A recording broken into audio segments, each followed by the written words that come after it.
नमस्कार, मैं श्रीमती अय्यर रेवती राजाराम, स्नातकोत्तर शिक्षिका, केंद्रीय विद्यालय MEG एवं केंद्र, बेंगलुरु संभाग में कार्यरत हूँ। चित्र को देखकर आपके मन में जो भी भाव उठ रहे हैं, कल्पना की जो भी तरंगे उठ रहे हैं, उनका वर्णन कीजिएगा। नमस्कार। शमशेर बहादुर सिंह की कविता संग्रह टूटी हुई बिखरी हुई से प्राकृतिक सौंदर्य से परिपूर्ण कविता उषा प्रस्तुत करने जा रही हूँ।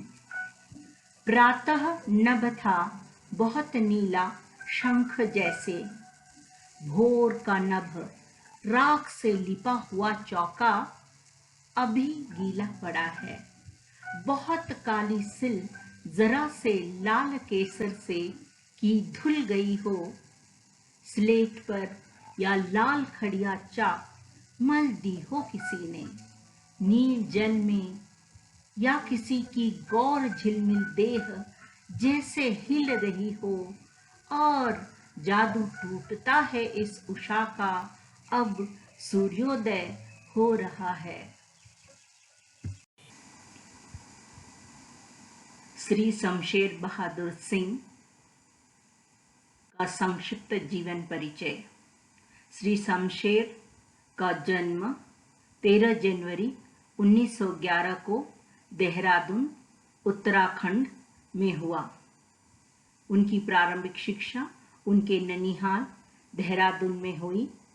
आगे की शिक्षा के लिए वे इलाहाबाद विश्वविद्यालय से अध्ययनरत रहे। उन्होंने उकील बंधुओं से कला प्रशिक्षण प्राप्त किया। उनके कार्यक्षेत्र वे एक कार्यालय सहायक थे। सहायक संपादक के रूप में कई कहानियों का संपादन किया। उर्दू हिंदी कोश का संपादन किया और प्रेमचंद सृजन पीठ विक्रम विश्वविद्यालय के अध्यक्ष भी रह चुके थे। शमशेर बहादुर सिंह प्रगतिवादी विचारधारा के कवि, निबंधकार और कहानीकार थे। उनकी कविता संग्रह कुछ कविताएं, चूका भी नहीं हूं मैं, इतने पास अपने, उदिता, अभिव्यक्ति का संघर्ष, बात बोलेगी, काल तुझसे होड़ है मेरी, उनके निबंध संग्रह दोआब, उनकी कहानी संग्रह प्लाट का मोर्चा। 1977 में उन्हें साहित्य अकादमी पुरस्कार से सम्मानित किया गया और इसके अलावा मैथिली शरण गुप्त पुरस्कार और कबीर सम्मान से भी नवाजे गए। कविता उषा का केंद्रीय भाव। हिंदी साहित्य में मानसल इंद्रिय सौंदर्य के अद्वितीय चितेरे शमशेर आजीवन प्रगतिवादी विचारधारा के समर्थक रहे। उन्होंने प्रकृति में होने वाले परिवर्तन को मानवीय जीवन चित्र के रूप में अभिव्यक्त किया है। प्रस्तुत कविता उषा सूर्योदय के ठीक पहले पल पल परिवर्तित प्रकृति का शब्द चित्र है। कवि सूर्योदय के साथ एक जीवंत परिवेश की कल्पना करता है जो गांव की सुबह से जुड़ता है। वहां सिल है, राख से लिपा चौका है और स्लेट की कालिमा पर चाक से रंग मलते अदृश्य बच्चों के नन्हे हाथ। इसमें रंग है, गति है और भविष्य की उजास है। अब हम कविता का भावार्थ कथन देखेंगे। पहली पंक्ति है, प्रातः नभ था बहुत नीला शंख जैसे। कवि प्रातःकालीन आकाश के पल पल परिवर्तित सौंदर्य का चित्रण करते हुए कह रहे हैं, प्रातःकालीन आकाश का रंग शंख के समान गहरा नीला दिखाई दे रहा था।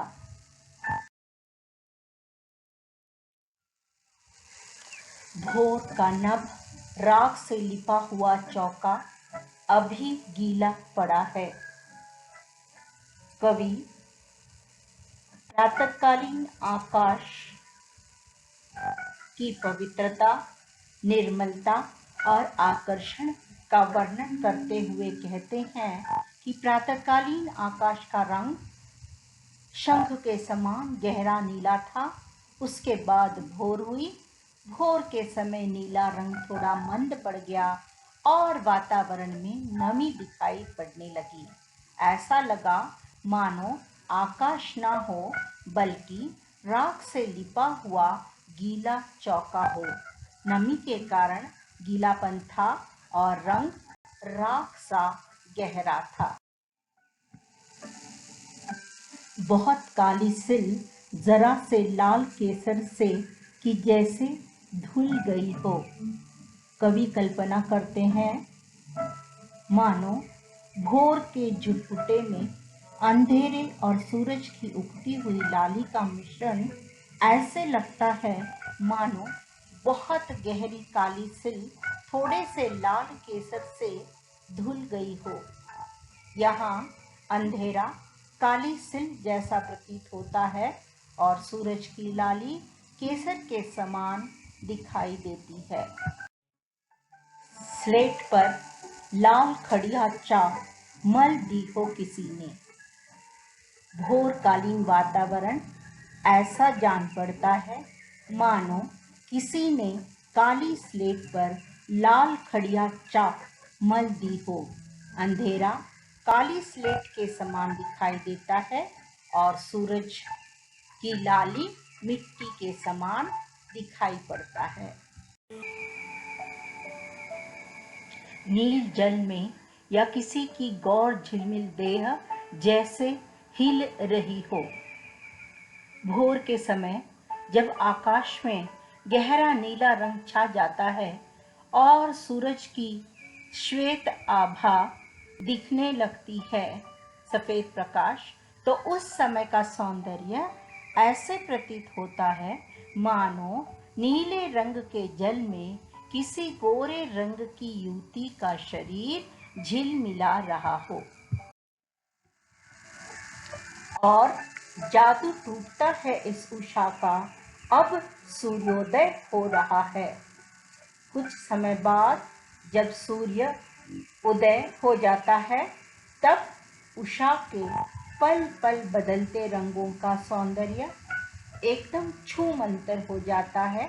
अर्थात सूर्योदय हो जाता है और प्रकृति के रंग समाप्त हो जाते हैं। कविता का प्रतिपाद्य। उषा कविता सूर्योदय के ठीक पहले के पल पल परिवर्तित प्रकृति का शब्द चित्र है। प्रातःकालीन आकाश की छटा अत्यंत पवित्र, निर्मल और आकर्षक होती है। कवि ने भोर की आसमानी गति को गांव के हलचल भरे जीवन से जोड़ा है। भोर का नभ शंख के समान नीला दिखाई देता है। नीले आकाश में सफेद बादल छाए हुए हैं। कवि ने उसकी तुलना राख से लिपे हुए चौके से किया है जो अभी गीला है। आकाश की लालिमा को देखकर कवि अन्य कल्पना करता है मानो काली सिल को किसी ने लाल केसर पीसकर धो दिया हो या काली स्लेट पर किसी ने लाल खड़िया मल दी हो।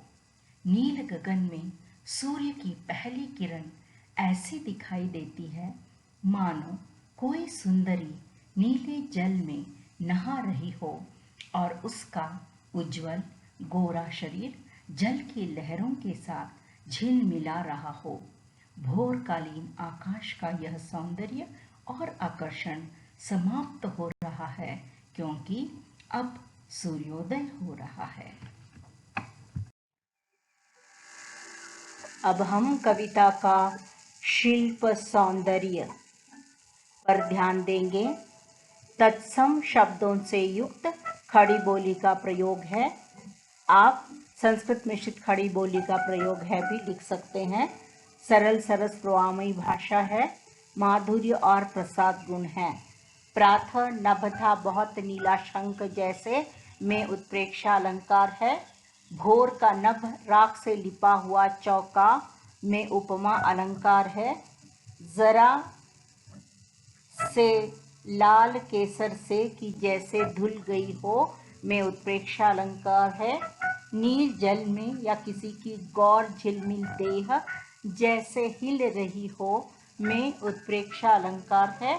और उषा का मानवीकरण किया गया है। उषा कविता बोर्ड परीक्षा में सौंदर्य बोध संबंधी प्रश्न के रूप में अक्सर पूछा जा चुका है। तो यह जो है हॉट्स क्वेश्चन है, इस पर आपको विशेष ध्यान देना है। कोई भी पंक्तियां दी जा सकती हैं, लेकिन मार्किंग स्कीम पर ध्यान रखिएगा कि ये 4 पॉइंट्स है जिसके बारे में आपको जानकारी होनी चाहिए। जैसे पंक्तियां दी जाएंगी उसके अनुसार आप लिखिएगा। सूर्योदय से पूर्व पल पल परिवर्तित प्रकृति का शब्द चित्र प्रस्तुत किया गया है। आकाश शंख के समान नीला दिखाई देता है। सूर्य की लालिमा फैलने से लगता है जैसे काली सिल को लाल केसर से धो दिया गया हो। स्लेट पर लाल खड़िया चाक मल दी गई हो। नीले जल में गोरे रंग की युवती का शरीर झिलमिला रहा हो। तो यह जो है मार्किंग स्कीम के पॉइंट्स है और इसी के इर्द गिर्द प्रश्न पूछे जाएंगे। इसको ध्यान से पढ़ने से काफी है। यह मिनिमम लेवल लर्निंग क्वेश्चंस हैं। इस पर आप चिंतन कीजिएगा और यदि शंका हो तो हमसे संपर्क कीजिएगा। कवि ने उषा कविता में किसका चित्रण किया है? भोर के नभ को राख से लिपा हुआ चौका क्यों कहा गया है? सूर्योदय से पहले आकाश में क्या क्या परिवर्तन होते हैं? उषा की निर्मलता की तुलना किससे की गई है? तो यह 2 अंक के लिए प्रश्न आएंगे। तो 2 मार्किंग स्कीम के पॉइंट्स होने चाहिए।